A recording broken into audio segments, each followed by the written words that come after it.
সবসময় আছি। মহারাজ, 7 বছর হলো আমাদের বিয়ের, তারপরেও আমাদের কোনো সন্তান নেই। তাহলে কে রক্ষা করবে এই রাজ পরিবার? তাছাড়া আমরা তো সারা জীবন বেঁচে থাকবো না। পরের জন্মের মানুষরা কি বলবে? তাদেরকে কে রক্ষা করবে মহারাজ?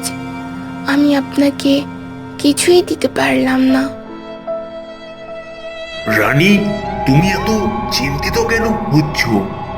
আমরা মাত্র 7টি বছর পার করেছি, আর তাছাড়া আমার রাজ্যের প্রজারা সবাই অনেক খুশি ও অনেক সুখে শান্তিতে জীবনযাপন করছে।